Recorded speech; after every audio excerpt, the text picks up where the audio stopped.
Cours D minéralogie pour débutants pour Alicia Christina Carlson. Autres propriétés diagnostiques des minéraux. Magnétisme. Le magnétisme consiste à être attiré par un magnétique. Parmi les minéraux communs, comme la magnétite, présente cette propriété en évidence. Il est également présent, quoique de façon moins intense, dans la pyrrhotite et l'ilménite.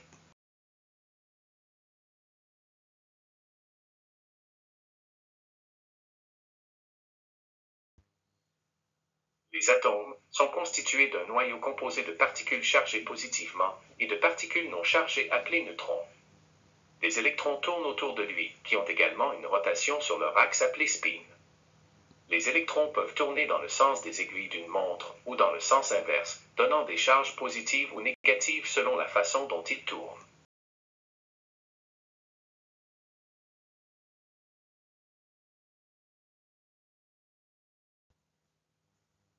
Le champ magnétique créé par le spin des électrons est responsable du magnétisme permanent des minéraux, comme la magnétite et le titanomagnétite.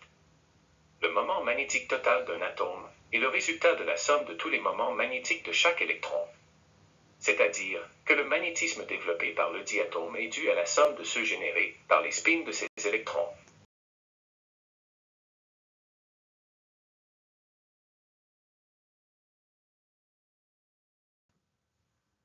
La plupart des paires d'électrons annulent le champ magnétique généré en raison des mouvements de spin opposés de chaque électron.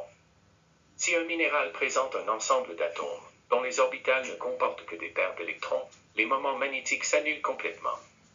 Ces minéraux n'ont pas de magnétisme et ne peuvent pas être magnétisés. Ces minéraux sont dits diamagnétiques, tels que le quartz, la calcite, le soufre, le cuivre, etc.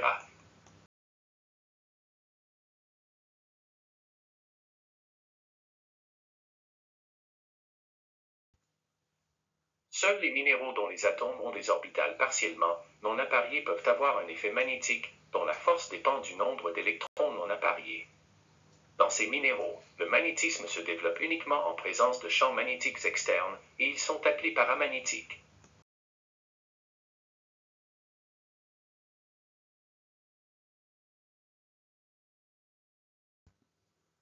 Ils peuvent être attirés par un électroaimant à certaine intensité, mais ne restent pas magnétisés une fois l'induction terminée. Ce sont des minéraux composés de fer et d'autres alliages. Par exemple, la pyrite, la biotite, l'hématite, les pyroxènes, etc.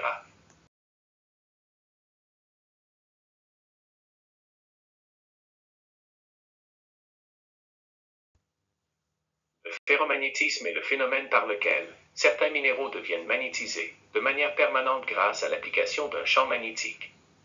Ces minéraux restent magnétisés pendant un certain temps après la suppression du champ magnétique externe, comme le jacobite et la franklinite.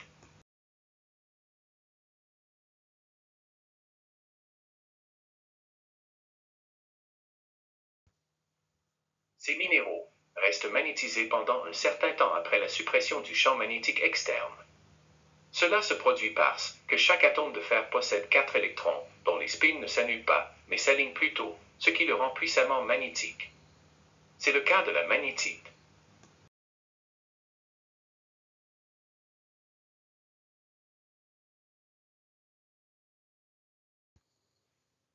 En résumé, selon leurs propriétés magnétiques, les minéraux sont classés en diamagnétiques ceux qui ne présentent pas de magnétisme, paramagnétiques ceux qui peuvent être magnétisés par l'excitation d'un champ magnétique externe et ferromagnétiques ceux qui retiennent un champ magnétique.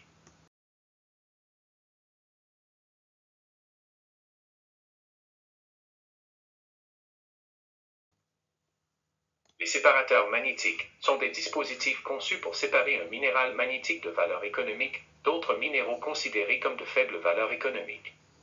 Ces séparateurs profitent des différences que présentent les minéraux en ce qui concerne leurs propriétés magnétiques.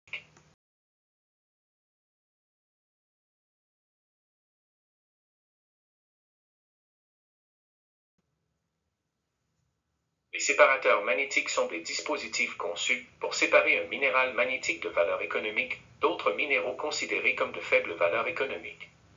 Ces séparateurs profitent des différences que présentent les minéraux en ce qui concerne leurs propriétés magnétiques.